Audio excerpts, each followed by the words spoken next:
अच्छा, सबसे पहले तो फर्स्ट लॉ ऑफ थर्मोडायनेमिक्स, इसमें तो कोई लोड वाला बात नहीं होना चाहिए, मैं तुम लोग की किताब से ही देख रहा हूँ।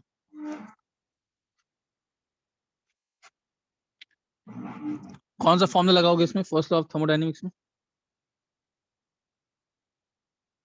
Delta u is equal to q plus डब्ल्यू। डेल्टा यू क्या है? चेंज इन इंटरनल एनर्जी मालूम होगा, plus q heat absorbed. Heat absorbed by the system को क्या मानोगे कन्वेंशन वाइज? पॉजिटिव। पॉजिटिव। और work done by the system को नेगेटिव। नेगेटिव। नेगेटिव। ठीक है, तो इसमें तो बेसिक क्वेश्चंस आते हैं एकदम, बहुत ही बेसिक, मेरे ख्याल से वो कर लोगे। ठीक है ना? अच्छा, उसके बाद अच्छा ये सब तो ठीक है ना, ओपन सिस्टम, क्लोज सिस्टम, ये सब तो आता होगा। ओपन सिस्टम जिसमें मैटर भी एनर्जी दोनों ट्रांसफर होता है, क्लोज सिस्टम में सिर्फ एनर्जी होता है, आइसोलेटेड में कुछ नहीं होता है। तो मैं वहां से स्टार्ट नहीं कर रहा हूँ, ठीक है ना? अच्छा, हाँ एक और चीज है, एक्सटेंसिव प्रॉपर्टीज कौन होते हैं, थोड़ा इसको देख लेते हैं। एक्सटेंसिव प्रॉपर्टीज ज्यादा कौन होते हैं? Depends on the amount of matter.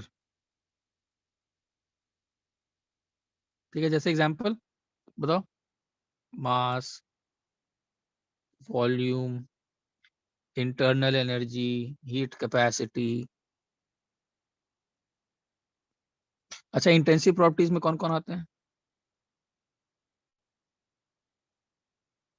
Intensive property independent of the amount of matter.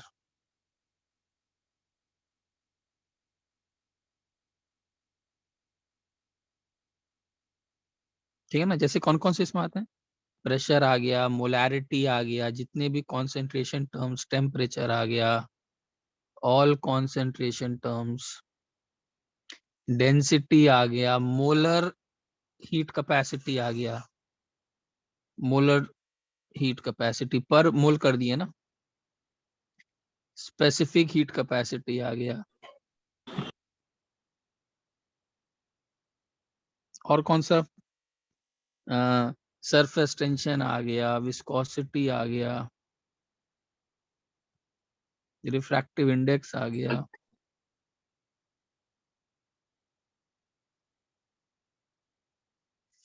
चलो ठीक है, स्क्रीनशॉट लो।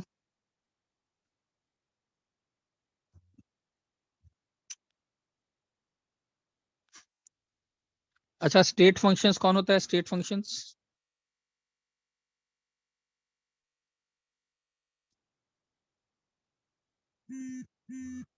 ये वो प्रॉपर्टीज होते हैं जो डिपेंड करते हैं सिर्फ किस पर? Initial and final state.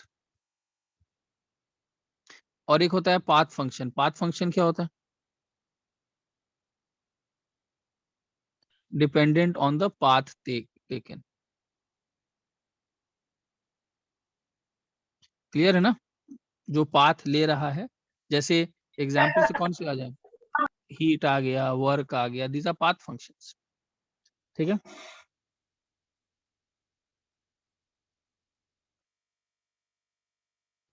State function is independent of path.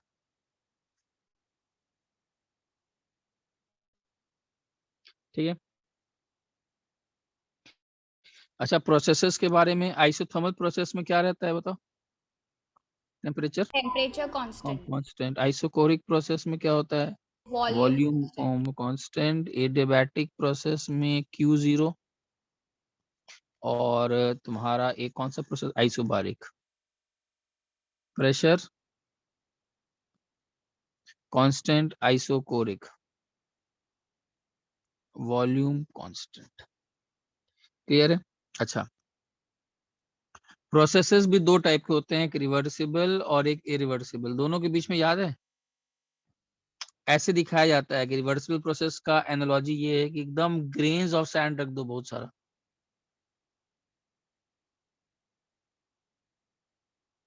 और remove 1 grain of sand at a time, तो गैस धीरे धीरे एक्सपैंड करेगा।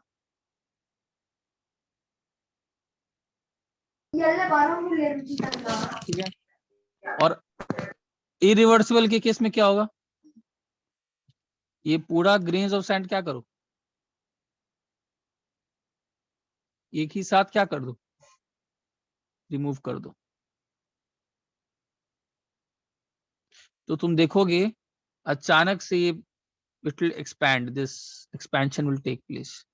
और पहले वाले केस में एकदम धीरे धीरे, एकदम पिस्टन एकदम धीरे धीरे, पता भी नहीं चलेगा इतना धीरे एक्सपैंड होते जाएगा। और इसमें तो सीधा अचानक से तुमने एक्सटर्नल प्रेशर के अगेंस्ट गैस धक्का या फोर्स मारेगा, remove all grain at one time. तो this is known as irreversible, this is reversible. Clear है? Screenshot low.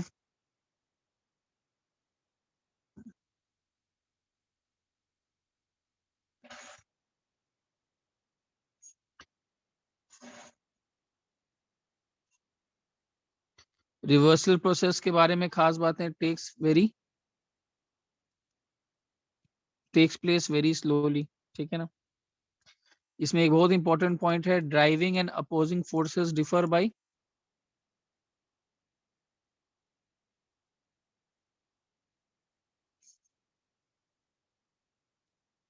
Small amount, process can be reversed. तो वापस वही ग्रेन ऑफ सैंड डाल दो, तो जैसे जैसे ऊपर गया था वैसे ही नीचे आ जाएगा।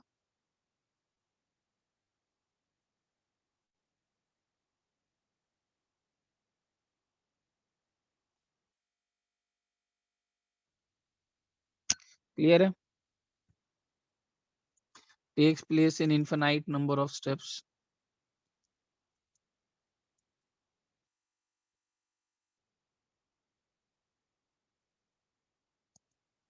ठीक है। अच्छा, ये सब रिवर्सल प्रोसेस के तरीके। क्लियर है?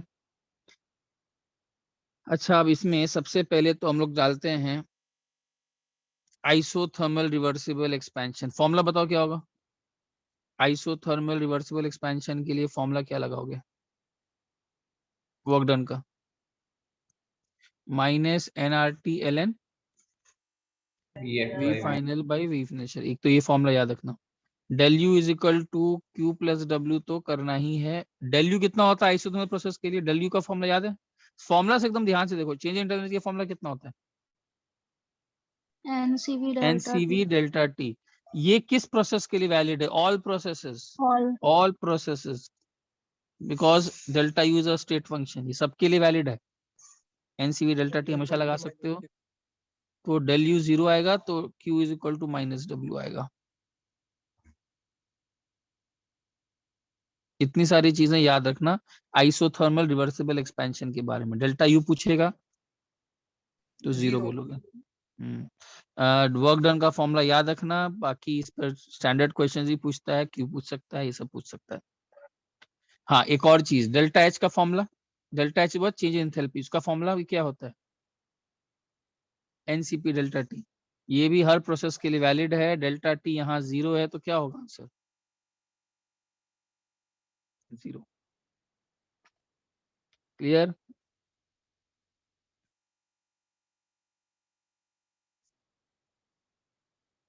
अच्छा, बट आइसोथर्मल इरिवर्सिबल प्रोसेस के लिए क्या होगा फॉर्मूला?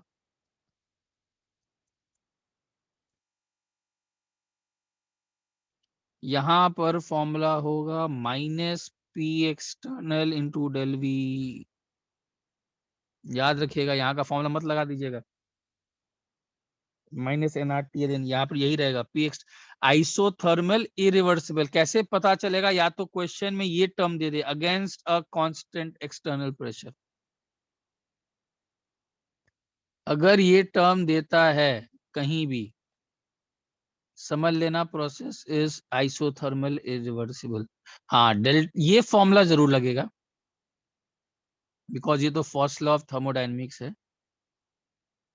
बट वर्क एक पाथ फंक्शन है, इरिवर्सिबल और रिवर्सिबल में अलग अलग फॉर्मूला लगा। डेल्टा यू तो 0 रहेगा ही, बिकॉज डेल्टा यू वीक फॉर्मूला एनसीवी डेल्टा टी है ऑलवेज, वेदर प्रोसेस रिवर्सिबल और इरिवर्सिबल। बट वर्क डन का फॉर्मूला इज दिस। क्लियर है? कोई डाउट इसमें? Now we come to adiabatic reversible expansion. बताओ फॉर्मूला क्या होगा? del u is equal to n cv t final minus t initial। और work done क्या होगा?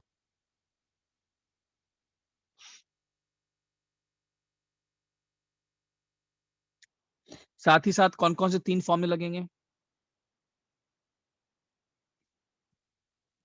और बताओ? पीवी एनआरटी लगा सकता हो ना, तो इससे एक और फॉर्मूला आ जाएगा, P by V into V of gamma is a constant।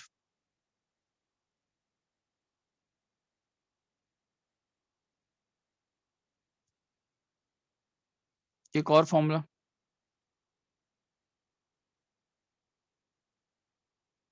ये भी आ सकता है।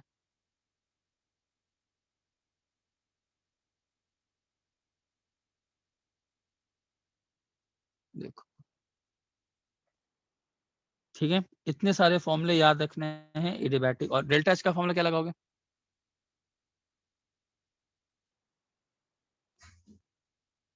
ये भी हर जगह।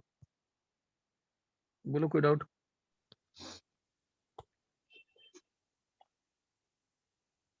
चलो स्क्रीनशॉट ले लो।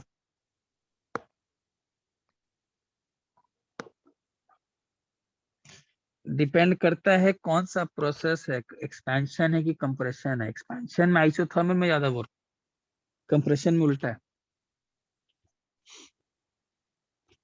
ठीक है ना आयुष?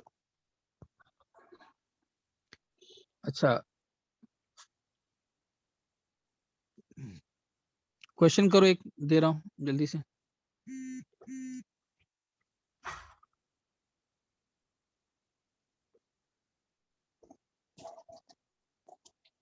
जितने पॉइंट्स बताए उस पर कुछ क्वेश्चंस करो।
सीवी दिया हुआ है गैस का, ठीक है ना? 16.5 plus 10 to the power of -2t।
जल्दी करिए, जितना सिखाया हूँ उसी पर है, 10 मिनट लो, ट्राई। एकदम बेसिक क्वेश्चंस हैं, बेसिक फॉर्मूला लगाना है।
क्या बना?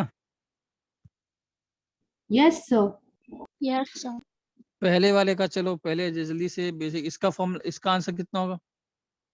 -2 इंटू 8.314 इंटू टी कितना लगाओगे? 300 ln v2/v1 कितना? 3/2। 3/2। सिंपल सा फॉर्मूला। अच्छा इसका आंसर आया किसी को? गामा दिया हुआ है, what is the final temperature? 8। 8 आ रहा होगा आंसर, चेक करो। Yes, sir. 8. ठीक है Yes, ना, sir. 8 आ रहा है, वैसे बेसिक सा क्वेश्चन है। अच्छा इसका आंसर आया किसी को? वैसे ये तो बोर्ड का नहीं है, थोड़ा सा ये तो बोर्ड में तो नहीं पूछेगा, लेकिन अगर हो तो इसमें du is equal to NCV/dt लगाते हैं ना, तो del u कितना?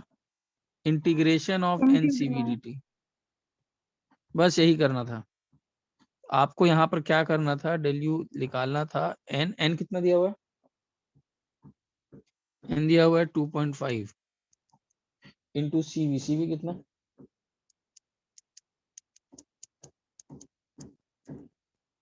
Into dt। इसका इंटीग्रेशन कहाँ से कहाँ तक? 27, मतलब 300 केल्विन से 400 केल्विन। Answer will be 5। करके देखो, आंसर 5 होगा। और लास्ट वाले का आंसर?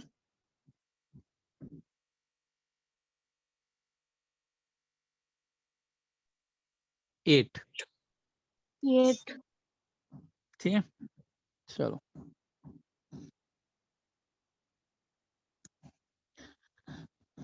चलो अच्छा, एडियाबैटिक प्रोसेस का इरिवर्सिबल एक्सपेंशन के लिए क्या है?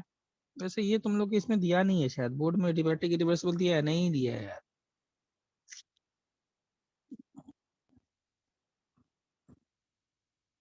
लेकिन देख लो अगर करना हो तो।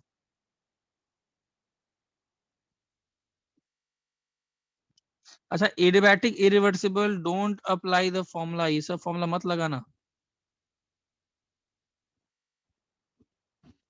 पीवी गामा कांस्टेंट ये सब फॉर्मूला सब नहीं लगेगा, these are for reversible processes. तो एडियाबैटिक लगाएंगे क्या? del u इज इक्वल टू q प्लस w, ऐसे लगाएंगे। del u कितना लगाएंगे? ये तो n c v t final minus t initial लिख सकते हो, ये तो ऑलवेज लगता है। q तो 0 है ही। Work done will be minus p external into v final minus v initial, this is the formula.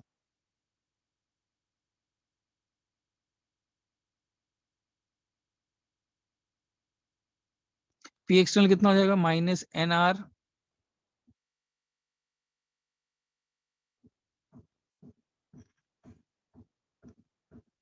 Into v final कितना हो जाएगा?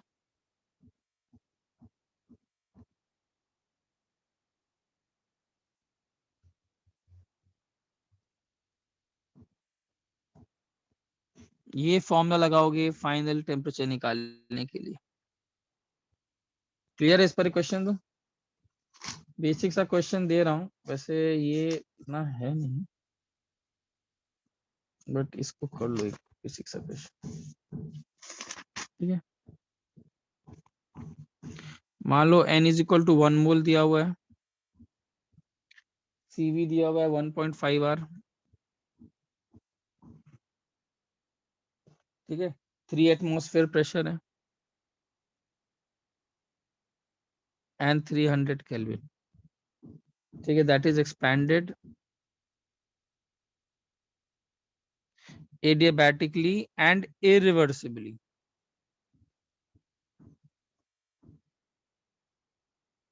ठीक है, against a constant external pressure of 1 atmosphere।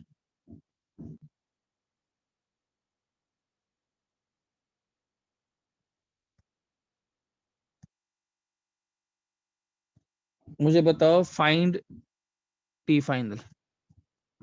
सब लोग करिए, समय दे रहा हूं बस, फॉर्मूला लगा करो।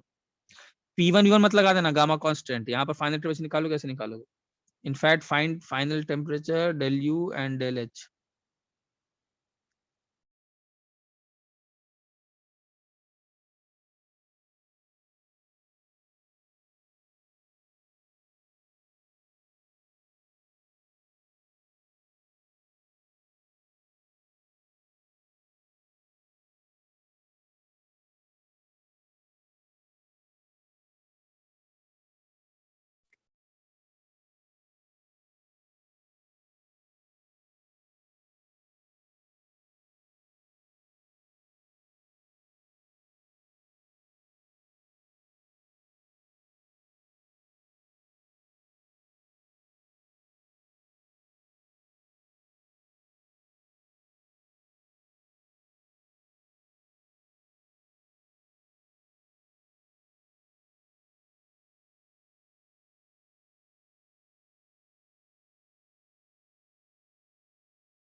आया आंसर?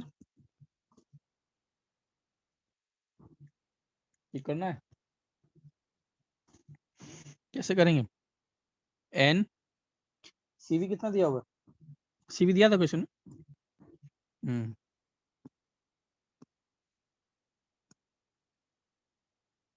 टी फाइनल कितना निकालना है? टी इनिशियल 300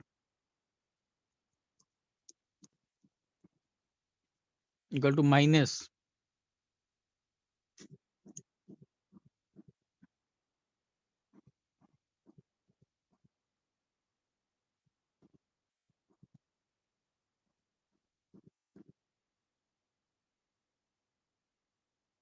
वी फाइनल कितना हो जाएगा?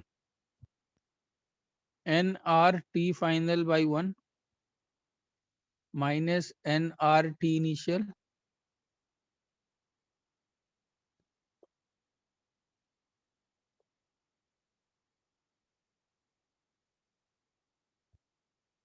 By 3।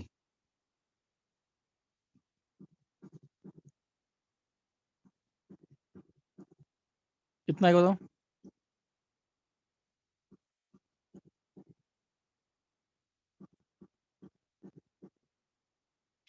Minus t f plus 300 2.5 t final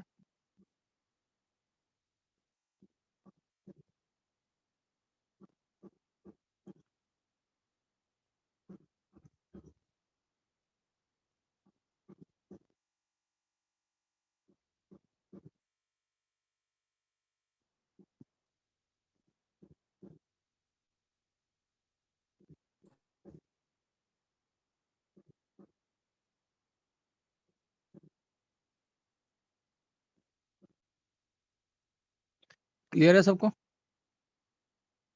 yes sir. ठीक है 220 करें। ऐसे ये बोर्ड पर नहीं होगा डेफिनेटली, बोर्ड पे तुम लोग को किताब में देख रहा हूँ मैं, ये सब है ही नहीं। आइसोथर्मल प्रोसेस का बेसिक है, एडियाबैटिक प्रोसेस का है। चलो कोई नहीं,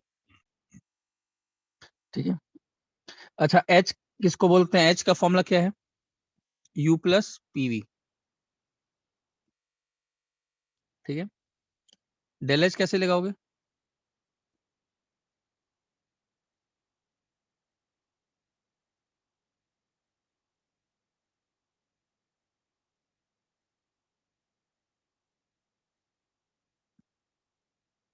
ठीक है। हाँ ये जेई लास्ट वाला थोड़ा एडवांस वाला पर था, अदरवाइज ये सब तो जेई मेन ही लेवल पर है। ये मैं बहुत ही बेसिक बोर्ड और जेई मेन के ही दे रहा हूँ। लास्ट वाला तो जेई मेन से थोड़ा ऊपर ही था, वो भी नहीं आएगा, वो एडवांस ही पर था। एडियाबैटिक एक्सपेंशन इरिवर्सिबल वाला, इससे ये सब आसान वाले हैं। ठीक है, इसमें याद रखना डेल्टा एच के थोड़े फॉर्मूला देख सकते हैं। डेल्टा एच का फॉर्मूला हमेशा क्या लगाओगे? ऑलवेज। अच्छा delta H is equal to q p कब होता है? constant pressure. यस ये बस याद रखना, क्यूपी जो होता है that is equal to delta H only at constant pressure. तो ये formula delta H is equal to Q P हर जगह मत लगा देना, this is only at constant pressure. But delta H is equal to N C P delta T always लगाओगे। Delta U N C P delta T always, but delta U is equal to QV. This is at constant volume. अच्छा फिर एक आता है CP. What is CP? CP is molar heat capacity at constant pressure. It is the energy that is required to raise the temperature of 1 mole by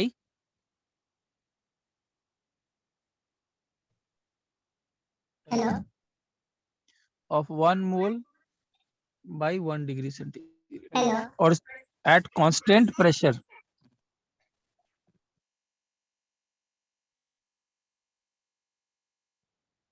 ठीक है। और what is CV? Hello. CV को बोलते हैं energy required to raise the temperature of 1 mole by 1 degree centigrade at constant volume. Clear है? बोलो कोई doubt?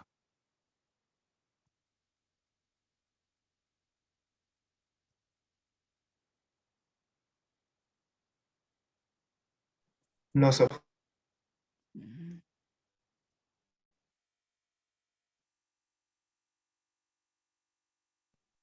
Sir वो सीपी है सीवाई है।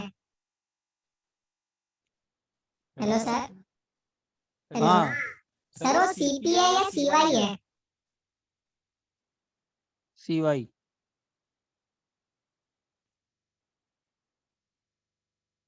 ठीक है, सर म्यूट क्यों कर रहे हो? Eight constant volume. Hello sir. Sir आप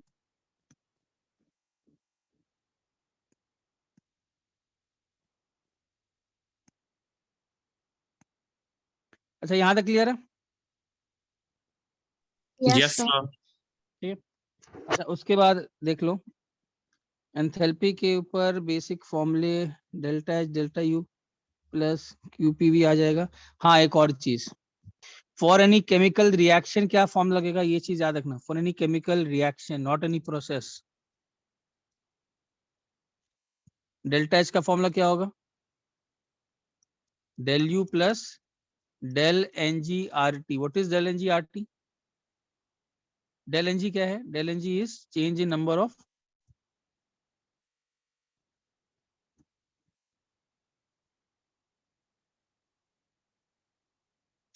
गैसियस मोल्स। ये फॉर्मूला याद रखना for any chemical reaction, delta H अगर पूछेगा तो। ठीक है, जैसे एक क्वेश्चन करो।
कितना आंसर होता है इसका?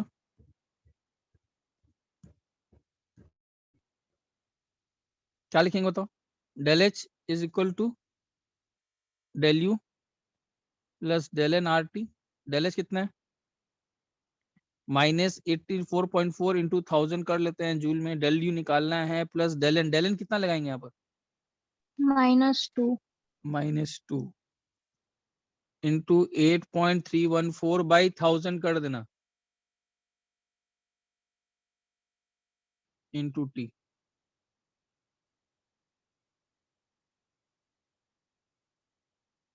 ठीक है, बाय 1000 और क्यों सर? 1000 इसीलिए, ओ सॉरी सॉरी, हाँ 1000, सॉरी यहाँ 1000 मल्टीप्लाई कर दिया ना। हाँ सर 1000 मत करना, यहाँ पर 1000 मल्टीप्लाई कर दिया तो जूल में काम कर रहा हो। यस ठीक। तो डेल्टा यू का वैल्यू आ जाएगा तुम्हारा -79.44 किलो जूल। बेसिक सा क्वेश्चन आता है किसी केमिकल रिएक्शन में, दिया रहता है डेल एच और डेल यू पूछा रहता है। ठीक है,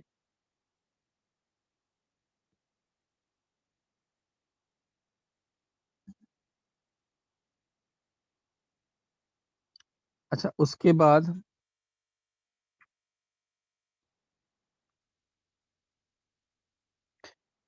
अच्छा ये सब तो मालूम होगा। एंथैल्पीज केमिकल रिएक्शन की अगर बात करें तो मेरे ख्याल से डेल्टा हीट ऑफ फॉर्मेशन का वैल्यू मालूम होगा। मतलब अगर तो वो ग्राफाइट का कार्बन डाइऑक्साइड का लिखना है तो क्या लिखना है? ग्राफाइट का स्टैंडर्ड फॉर्म लेना है O2 CO2। बैलेंस करते समय इसको 1 लिखना है हमेशा। Delta heat of formation HBr का कैसे लिखोगे?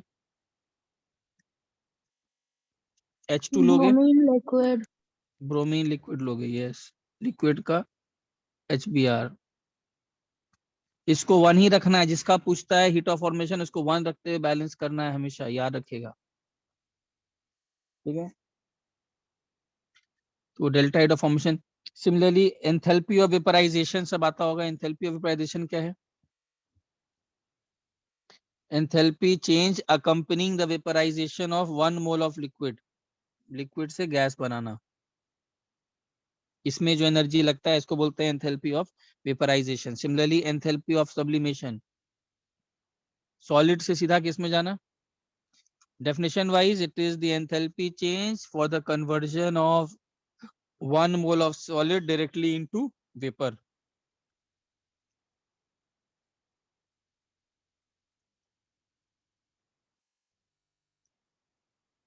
ठीक है।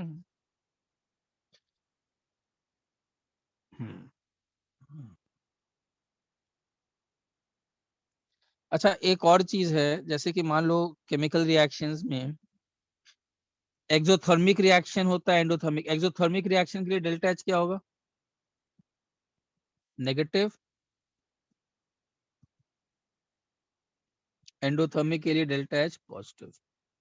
अच्छा, there is enthalpy of neutralization. Enthalpy of neutralization क्या होता है?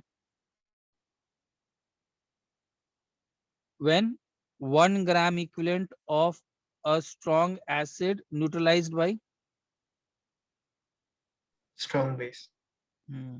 और ये वैल्यू कांस्टेंट है। अगर स्ट्रॉन्ग एसिड स्ट्रॉन्ग बेस है तो वैल्यू इज ऑलवेज कितना? इस प्रोसेस में डेल्टा H जो एनर्जी निकलता है -13.7 किलो कैलोरीज पर ग्राम इक्विवेलेंट ऑलवेज, अगर दोनों स्ट्रॉन्ग एसिड और स्ट्रॉन्ग बेस है। ये कांस्टेंट वैल्यू है। या फिर ये भी बोल सकते हो 1 मोल H प्लस और 1 मोल OH माइनस जब भी रिएक्शन करेंगे तो -13.7 किलो कैलोरीज पर ग्राम इक्विवेलेंट निकलेगा। 1 मोल H प्लस और 1 मोल H माइनस, एक ही चीज है। स्क्रीनशॉट लो।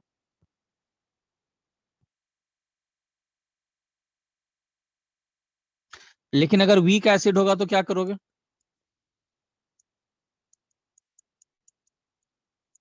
वीक एसिड और स्ट्रॉन्ग बेस के न्यूट्रलाइजेशन में क्या फर्क रहता है? Some energy goes into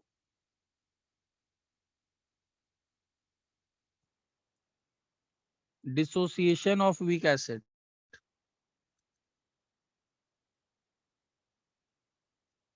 ionization ज्यादा बेटर होगा। कहने का मतलब ये हुआ कि वीक एसिड के लिए आयनाइजेशन में इसीलिए एनर्जी जो रिलीज होता है that is less than 13.7। Energy release कितना होता है? -13.7 निकलना चाहिए था, बट कुछ एंथैल्पी ऑफ आयनाइजेशन में चला गया।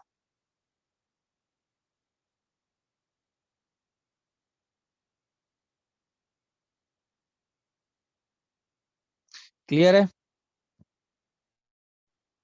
फिर हेसेस लॉ के बारे में कुछ क्वेश्चंस आते हैं, वो सबको आता है ना हेसेस लॉ करने? जैसे मान लो C ग्राफाइट प्लस O2 दिया हुआ है तुम्हारा,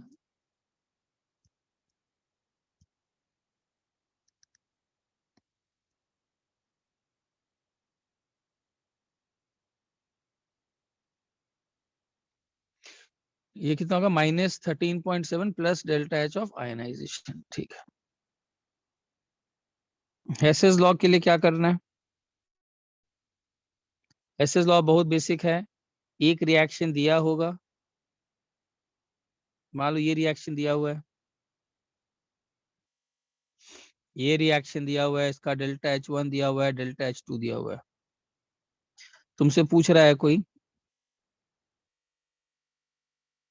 कि find delta H of this reaction.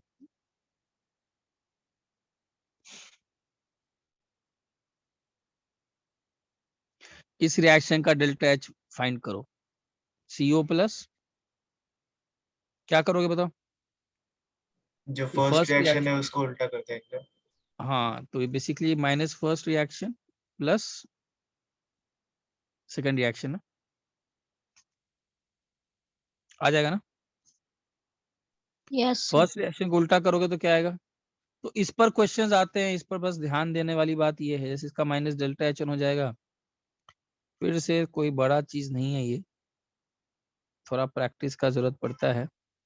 Add कर देना है, ऐड करोगे तो सीसी कट जाएगा, वही आ जाएगा। तो इसका हो जाएगा delta H two minus delta H one. याद रखना, अगर पूरे इक्वेशन को 2 से मल्टीप्लाई करोगे तो ये भी 2 से मल्टीप्लाई होगा, अगर रिवर्स करोगे तो माइनस आएगा, एंड ऑल दैट। जितना सारा काम है, तो हेसेस लॉ पे कुछ क्वेश्चन कर लो, देता हूँ।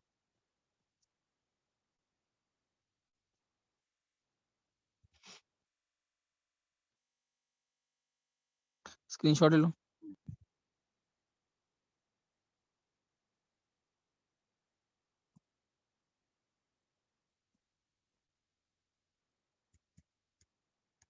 ठीक है। अच्छा, एक और फॉर्मूला है, किसी भी रिएक्शन का डेल एच क्या होता है, delta heat of formation of products minus delta heat of formation of reactants. ठीक है, ये भी किसी का होता है।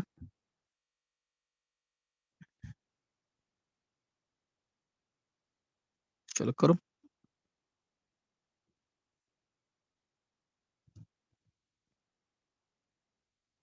CH4 का दिया हुआ है -74.8, delta heat of formation CO2 का दिया हुआ है -393.5, और delta heat of formation H2O का दिया हुआ है -285.8। Find delta heat of combustion. अच्छा, कंबशन का तो समझ में आता है ना। कंबशन मतलब CH4 के 1 मोल को O2 के साथ रिएक्शन करना है, CO2 और H2O बनेगा। ठीक है, सिंपल सा क्वेश्चन है।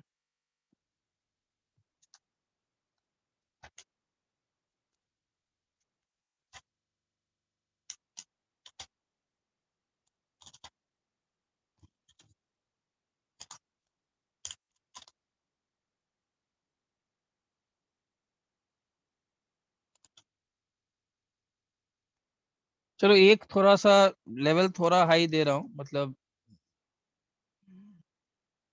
मेरे ख्याल से बोर्ड लायक तो नहीं है, थोड़ा जेई मेन लेवल पर चला जाओ। इसका डेल्टा एच फाइंड करो, ये दिया हुआ है।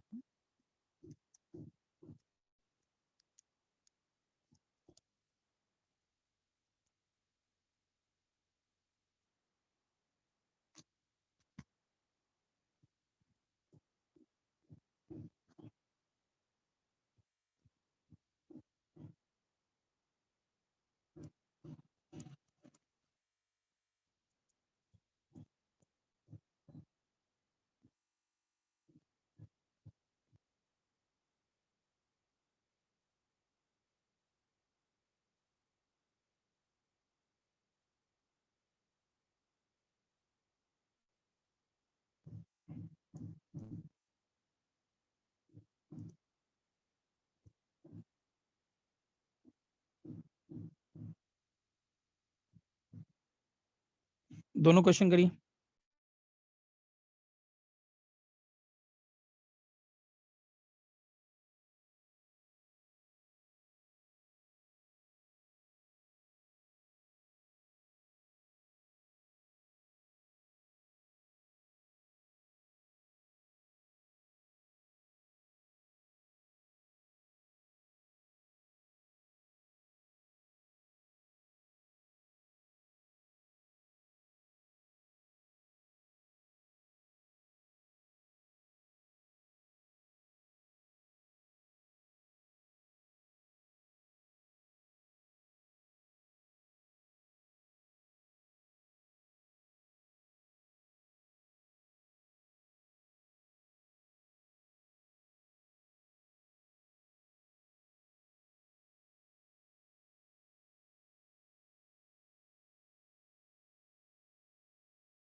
क्या बना पहले का, नहीं बना? बना।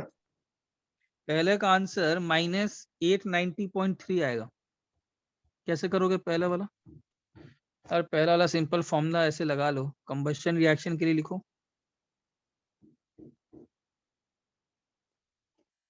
ये डेल्टा एच निकालना है, बैलेंस करना है, तो यहाँ 2, इसको 1 मोल ही रखना जिसका पूछा जा रहा है, और ये आ जाएगा 2 और 2 4 2। तो डेल्टा हीट ऑफ कंबशन का फॉर्मूला क्या होगा? Delta heat of formation of products which is -393.5 plus 2 into पानी का दिया ही हुआ है -285.8 माइनस O2 का कितना होता है delta heat of formation? 0 -1 into, देखो तो -890.3 आ रहा होगा। क्लियर है? सर ये O2 वाला नहीं समझा, आंसर आया बट ये O2 वाला नहीं समझा। O2 वाला ये है कि एक्चुअली में जो भी स्टैंडर्ड्स, देखो किसी भी चीज का एब्सोल्यूट एंथैल्पी साइंटिस्ट तो निकाल भी नहीं पाए हैं। तो उन्होंने क्या किया है, जो भी कोई भी चीज जो अपने नेचुरल स्टेट में रहता है ना, स्टेबल स्टेट या नेचुरल स्टेट बोलो, जैसे ऑक्सीजन के लिए वो O2 है, हाइड्रोजन के लिए H2 फॉर्म में रहता है F2, इन सब का डेल्टा हीट ऑफ फॉर्मेशन को क्या वैल्यू फिक्स कर दिया है? 0। 0। जस्ट लाइक कि आप ग्राउंड के एनर्जी लेवल को 0 फिक्स कर देते हो, ऐसा ये थोड़ी ना है कि बॉडी यहाँ पर तो 0 हो गया है, लेकिन हम लोग को तो चेंज से मतलब है, तो इसीलिए जैसे आपने एब्सोल्यूट आप फाइंड नहीं कर सकते, तो आपने उसको रेफरेंस पॉइंट को 0 मान लिया है, तो इसलिए इसका delta heat of formation is 0। Clear है? Okay sir. Similarly delta yes heat of sir. Formation carbon का ग्राफाइट फॉर्म का 0 लिया है, वही सेम काम है। ये डेफिनेशन है, किसी को उन्होंने एक वैल्यू 0 असाइन कर दिया। चल आगे बढ़ूं। अच्छा हाँ, दूसरा वाला हुआ किसी से, वो थोड़ा सा मेरे ख्याल से कर थोड़ा रहा हूँ सर, टफ। थोड़ा टाइम लगेगा। हाँ वो टाइम लगे, सब करना बाद में, मैं आगे इसका आंसर देता हूँ। 7.33। हाँ मुझे ये बोर्ड वाला नहीं है, मैंने बोला ही था थोड़ा सा, ये 7.33 वाला आएगा इसका आंसर। ठीक है, Yes, sir. चलो आगे। अब इस पर कुछ क्वेश्चंस जैसा दिख रहा है आप लोग किताब में, एक बॉन्ड एंथैल्पी है। बॉन्ड एंथैल्पी बहुत सिंपल है। बॉन्ड एंथैल्पी का मतलब यहाँ पर क्या हुआ, bond enthalpy is the enthalpy change required to break एक पर्टिकुलर बॉन्ड, और क्या, सिंपल सा बात। Enthalpy change required to break particular covalent bond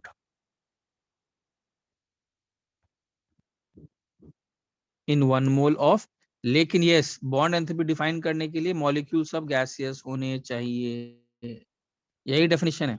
ठीक है, टू प्रोड्यूस गैसियस एटम्स।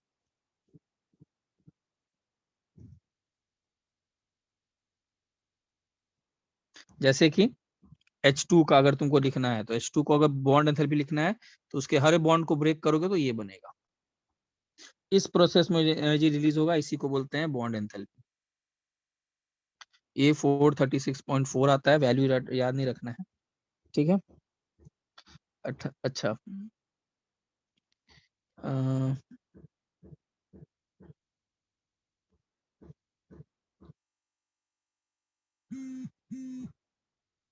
इसमें एक सिंपल सा चीज याद रखना इंपॉर्टेंट, डेल्टा एच किसी भी रिएक्शन का क्या होता है? Bond enthalpy of reactants minus products, ये याद रखिएगा।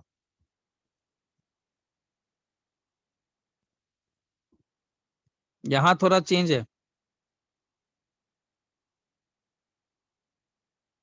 जबकि heat of formation of products minus reactants होता है, बट यहाँ पर bond energy of reactants minus products. जैसे कि एग्जांपल, जैसे तुमको एक कैलकुलेट करना बोले, कैलकुलेट द डेल्टा एच, किसके लिए?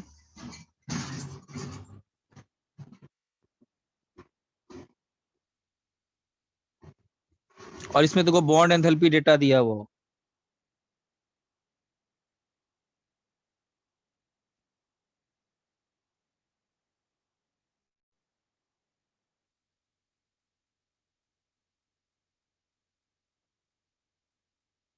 कैसे करोगे इसका? तो इसमें जो प्रोडक्ट है वो NH3 है, सो इनके साथ 3 बॉन्ड्स हाइड्रोजन के हैं, सो NH का हाँ, into 3 करना पड़ेगा। Yes, very good. ऐसे बॉन्ड को लिख लो। हाँ, एक चीज बस देख लेना, सब गैसेस फॉर्म में होने चाहिए। तो डेल्टा एच का value simple, bond enthalpy of reactants, reactants पे कितना बॉन्ड ब्रेक करना है, एनएन का बॉन्ड ब्रेक करना है 159, एनएच का बॉन्ड 1 2 3 4 4 ब्रेक करना है, प्लस H2 का बॉन्ड ब्रेक करना है 435, माइनस 2 मोल है, और 1 मोल में NH कितने बॉन्ड्स हैं, 3।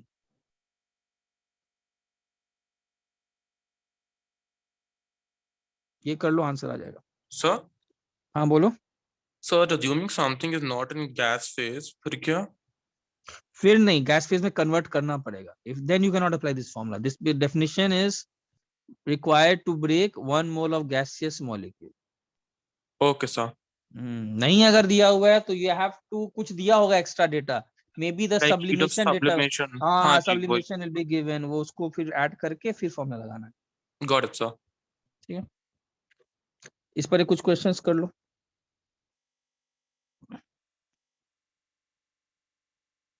स्क्रीनशॉट ले लिया?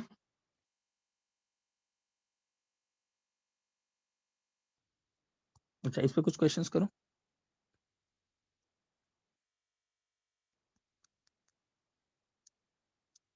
सब गैसेस में ही है, ठीक है ना। और इसका रिएक्शन का डेल्टा एच दिया हुआ है -104, बॉन्ड एंथैल्पी डेटा दिया हुआ है CH का 414, Cl का दिया हुआ है 243, HCl का दिया हुआ है 431, फाइंड CCl बॉन्ड एंथैल्पी।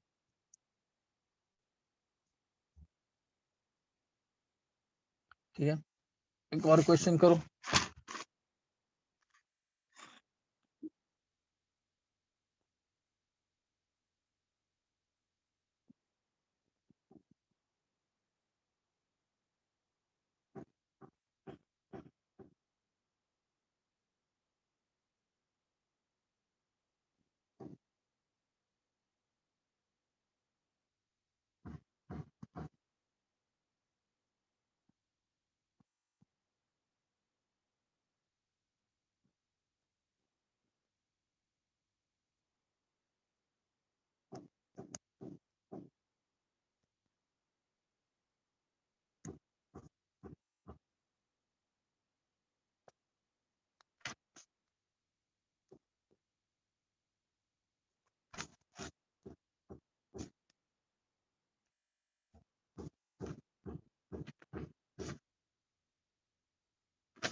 दोनों करिए 5 मिनट लेके।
आंसर कितना आ रहा? वेरी गुड, फर्स्ट वाले का 330 किलो जूल पर मोल। 330 एकदम सही, परफेक्ट। पहले का 330 है, दूसरे का सर 1 मिनट।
एट्टी।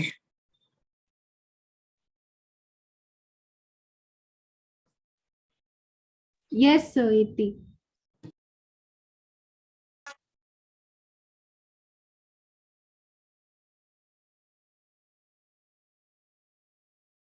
कितना? सर 80 किलो जूल पर मोल, किलो कैलोरी वेरी पर। Good, very good. इसको कर देता हूँ।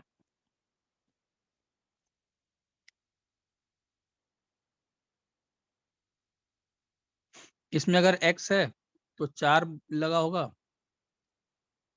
तो x 90 निकल गया। तो अब तुमको C2H6 को निकालना है। तो ये 2C + 6x देगा। इसमें कितने बॉन्ड इन्वॉल्व होंगे? इसमें मान लो y और ये x। तो आपको 620 किसके बराबर होगा? 6 × 90 + y। वेरी गुड, चलो आगे बढ़े।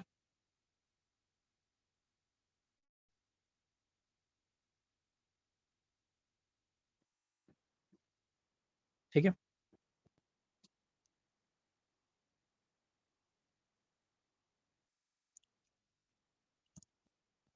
अच्छा हेसेस लॉ तो कर ही लिए, मतलब कर लोगे।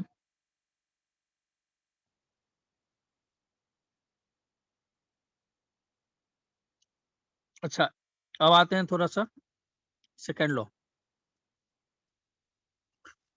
सेकेंड लॉ क्या बोलता है कि कोई भी स्पॉन्टेनियस प्रोसेस है तो entropy of universe will always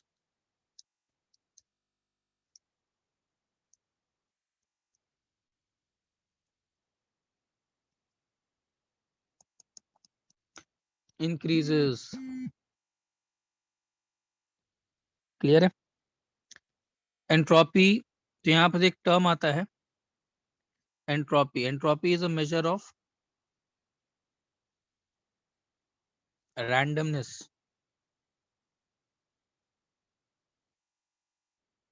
ठीक है, एंट्रोपी सबसे ज्यादा किसका होगा? कौन कौन फैक्टर्स पे सबसे ज्यादा? गैस का होता है,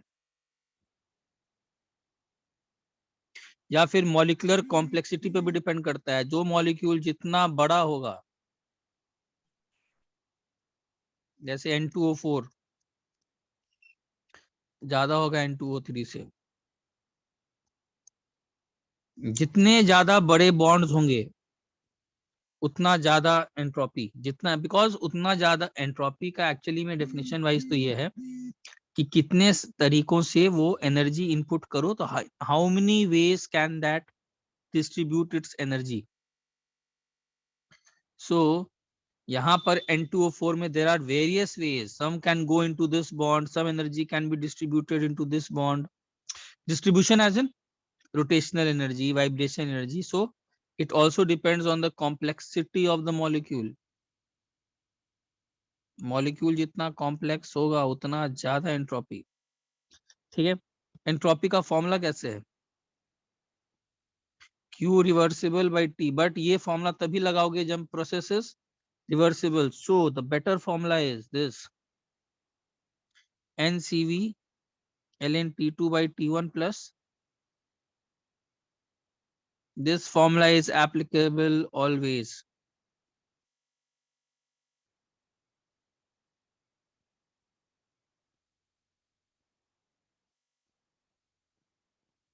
एंट्रोपी भी कौन सा फंक्शन है? स्टेट फंक्शन है, एक्सटेंसिव प्रॉपर्टी।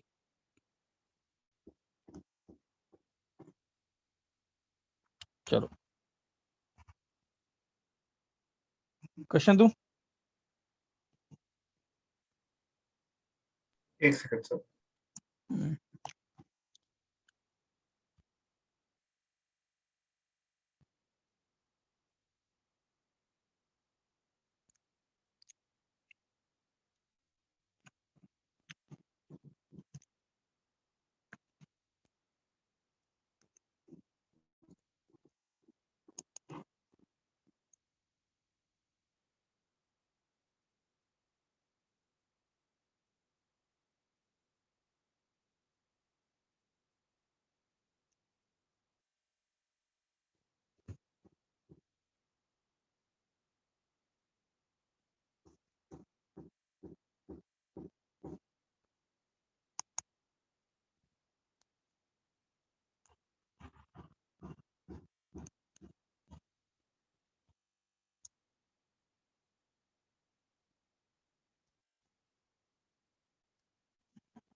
अच्छा पहले का आंसर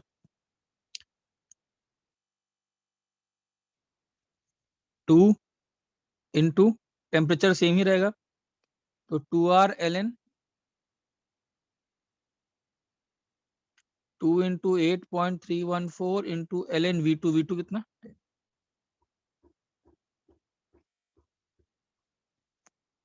ठीक है, जूल्स में।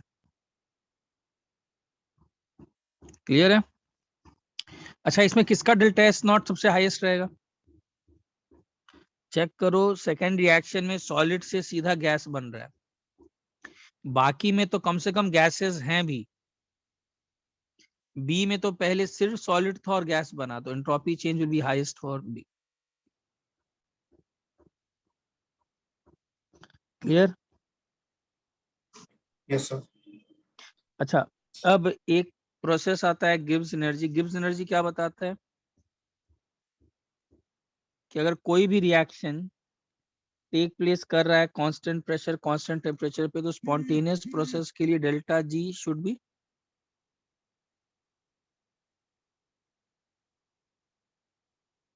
और डेल्टा जी का फॉर्मूला याद है, delta H minus T delta S. Spontaneous process के लिए ये हमेशा लेस देन 0 होना चाहिए, delta G for a process taking place at constant pressure and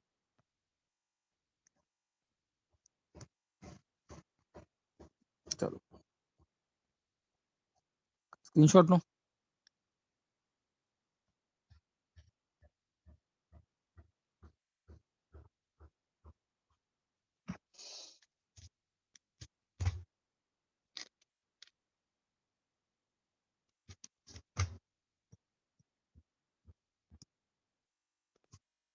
करो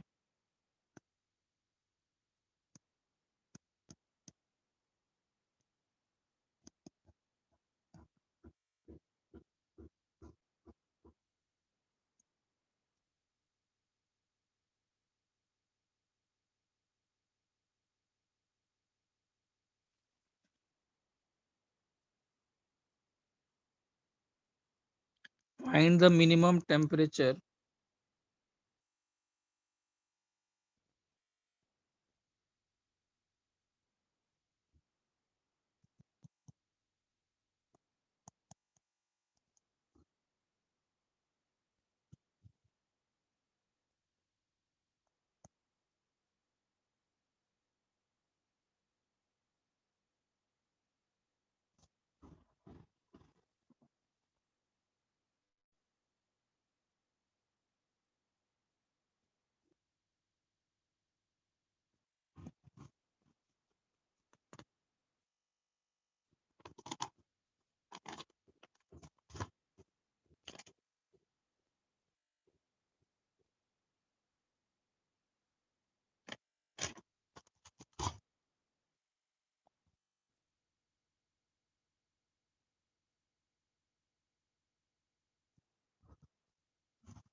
फर्स्ट वाले का ऑप्शन सी। नहीं, पहले वाले का डी होगा, सही से देखो।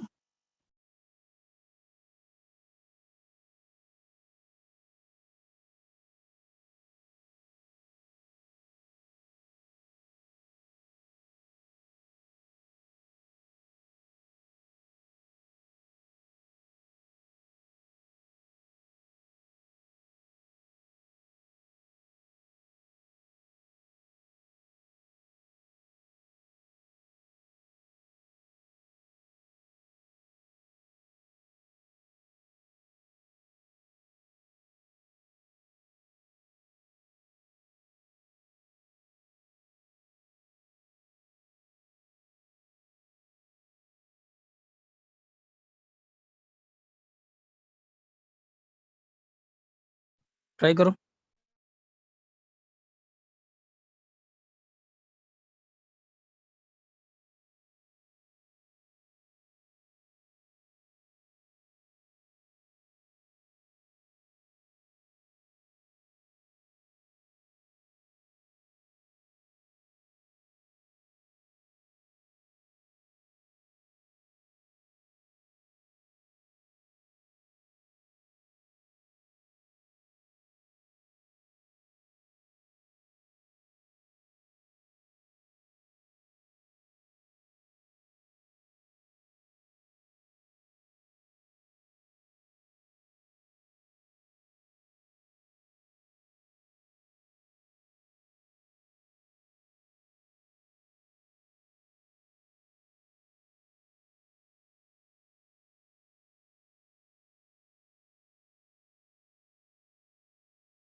चलो बना पहला वाला,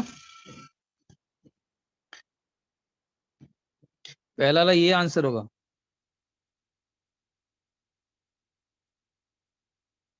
कैसे करेंगे तो बन जाएगा। स्पॉन्टेनियस के लिए क्या होना चाहिए? नेगेटिव होना चाहिए डेल्टा जी, मतलब h माइनस चाहिए। हाँ हम्म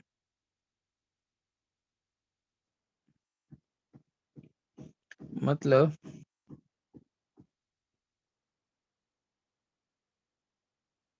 डेल एच कितना दिया हुआ है? 283 इंटू 1000 जूल में, और ये 87। याद रखना है केल्विन में आएगा, इसीलिए ऑप्शंस में केल्विन वाला चेक मत करना। फिर -273 करोगे तो डिग्री सेंटीग्रेड में ही आएगा।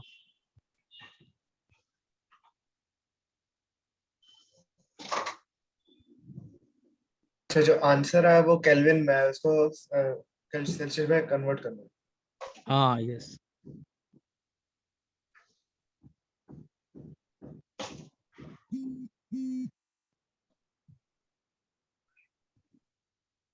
देखो क्या डाउट इसमें?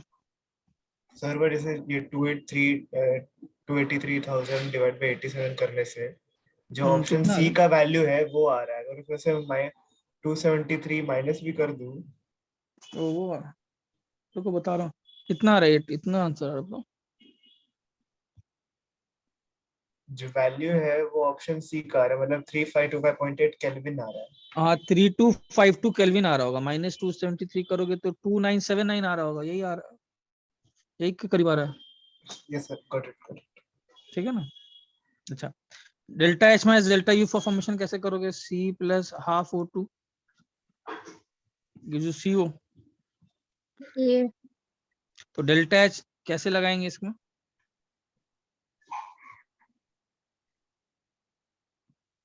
प्लस हाफ RT ना। जी टी नहीं दिया हुआ इस क्वेश्चन में। No sir. टी क्यों नहीं दिया?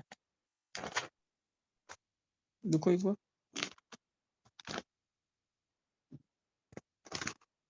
So we'll assume at room temperature then. 298 kelvin दिया है, वैसे क्वेश्चन में दिया था 298 केल्विन, मैंने मिस कर दिया। वैसे कुछ नहीं है तो मेंशन वाइज अज्यूम करेंगे। तो half into 298 into R, answer will be 149। अच्छा लास्ट वाले का आंसर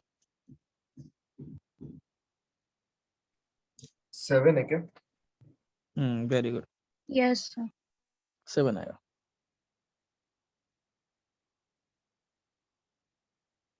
ठीक है।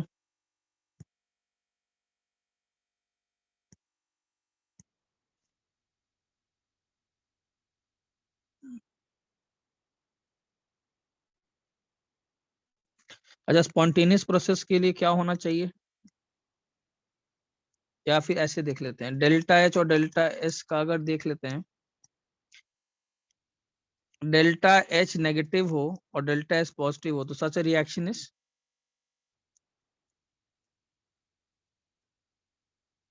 टेम्परेचर पे डिपेंड करेगा ना। नहीं ऑल टेम्परेचर्स ना। डेल्टा जी देखो रिएक्शन क्या होगा, हमेशा नेगेटिव होगा ना।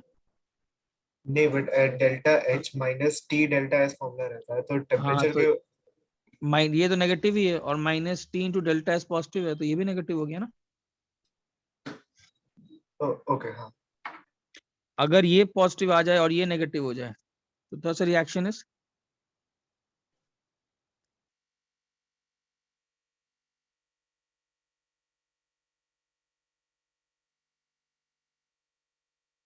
हाँ अगर ये डेल्टा एच आ जाए नेगेटिव और ये भी नेगेटिव, देन स्पॉन्टेनियस के लिए delta H -T delta S, मुझे ये नेगेटिव है लेकिन ये पॉजिटिव है, इसका क्या होगा? सो इस केस में डेल्टा एच यहाँ पर नेगेटिव है और डेल्टा एस वहां पर पॉजिटिव है, तो इस रिएक्शन को स्पॉन्टेनियस होने के लिए क्या करना पड़ेगा? टी को कम, तो such reaction is spontaneous eight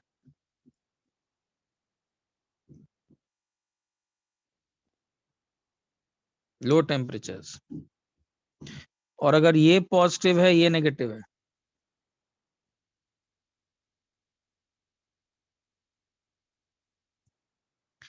ये पॉजिटिव है और ये तुम्हारा, और delta S sorry positive, positive ही है, तो तुमको इस delta T delta S term को बहुत ही नेगेटिव करना पड़ेगा। तो such a reaction is spontaneous eight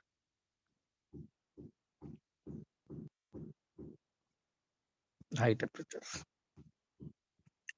बोलो।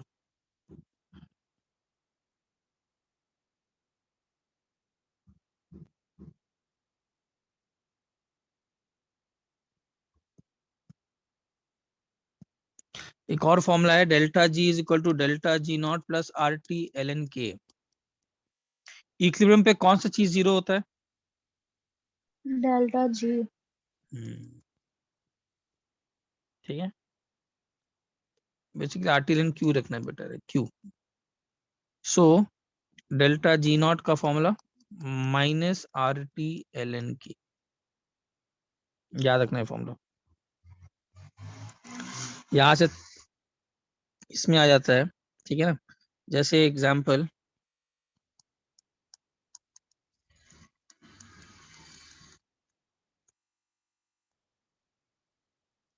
Find delta G not for reaction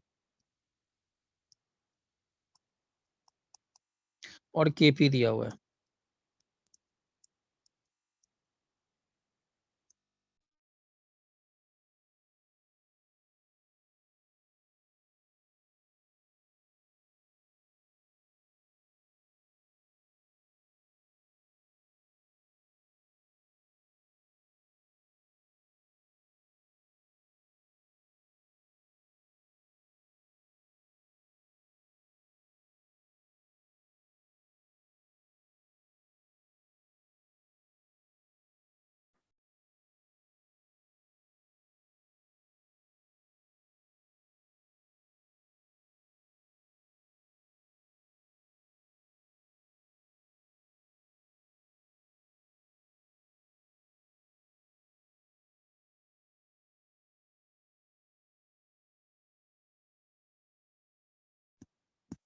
इसका क्या करेंगे बताओ? सिंपल सा फॉर्मूला क्या लगाएंगे? Delta G naught is equal to,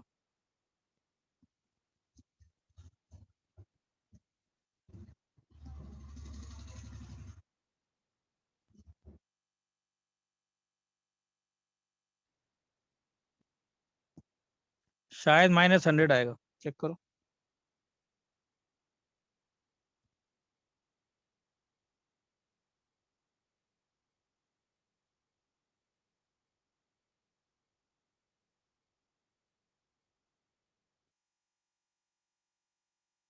बोलो कोई doubt?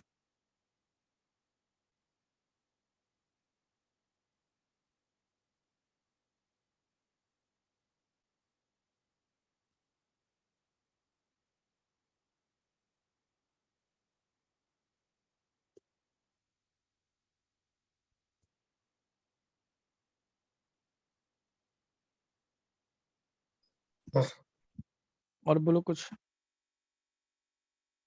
So the problem that you had given for Hess's law, that Fe2O3 plus CO, sir, can you please do it? I've been trying, but I'm not getting it. ठीक है,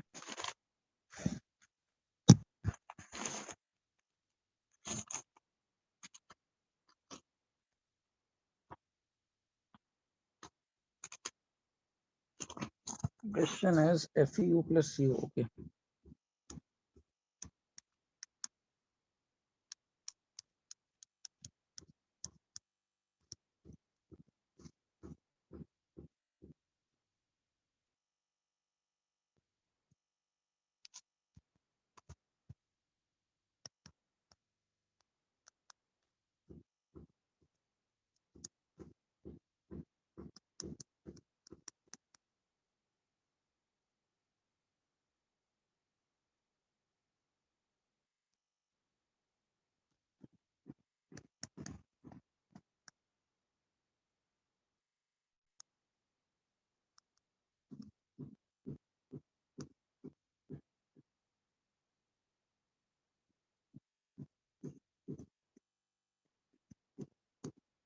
suppose 1-2 reaction है, first reaction plus 2 into third reaction करो. What will this give you? First plus 2 into 3. This will give you 3 Fe2O3, 2 Fe3O plus 3 CO,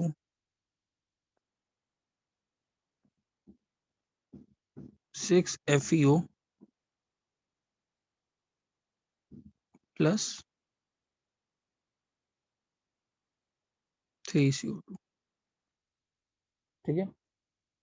What will be the delta H for this value? 1 plus 2 into 3. तो इसका delta H हो जाएगा -47.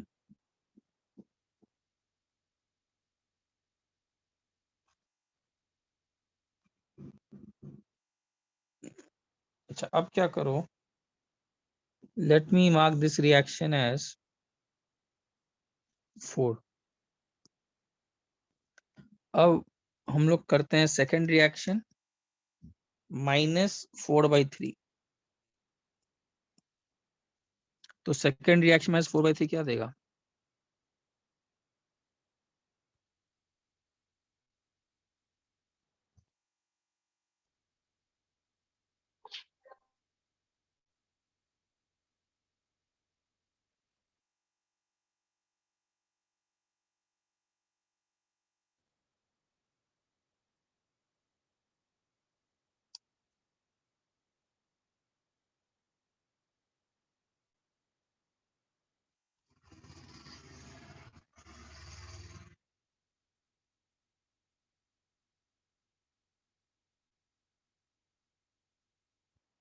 क्या देगा?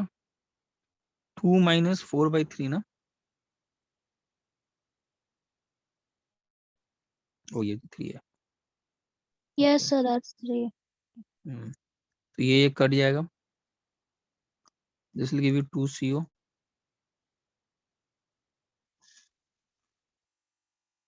plus 2 FeO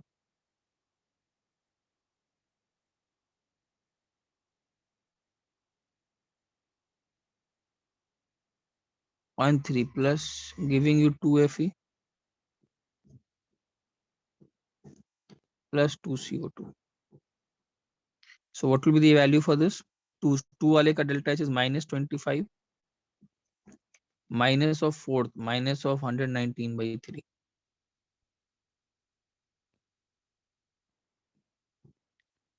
Yet what we have to do is now, हाँ हम लोग को वही चाहिए ना, जब हम लोग को, हाँ अब इस रिएक्शन को पूरा बाय 2 से डिवाइड कर दो, तो ये भी पूरा 2 से डिवाइड हो जाएगा.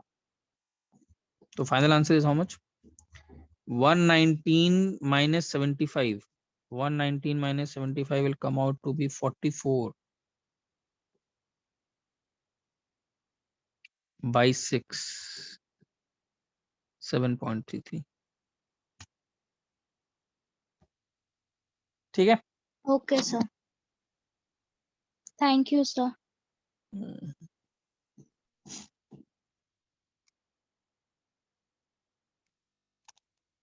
बोलो और कुछ पूछना है तो.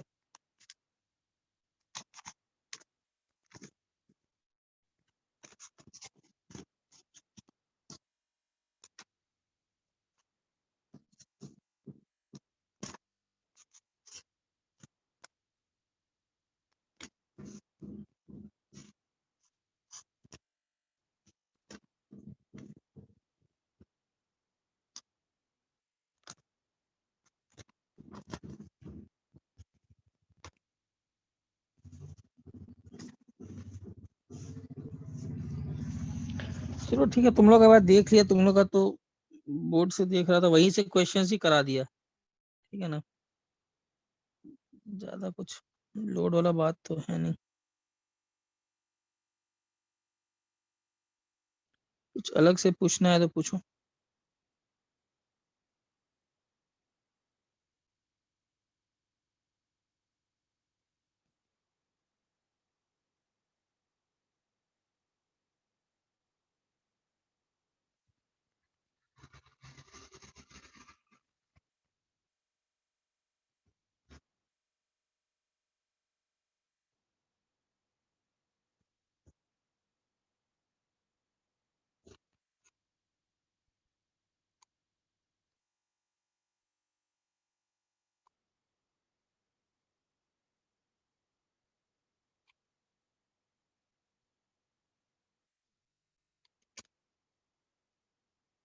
कुछ है डाउट, किसी को कुछ पूछना है?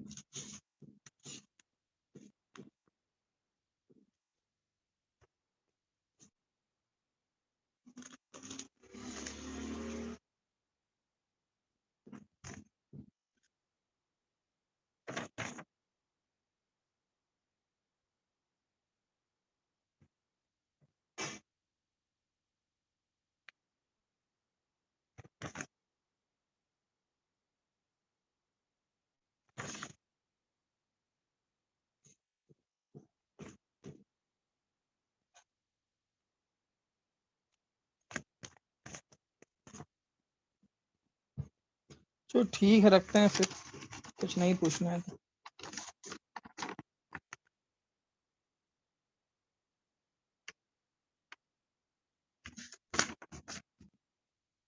कुछ बोर्ड का तुम लोग का कुछ ये भी हो रहा है ना शायद, पता नहीं होगा भी कि नहीं, पता नहीं।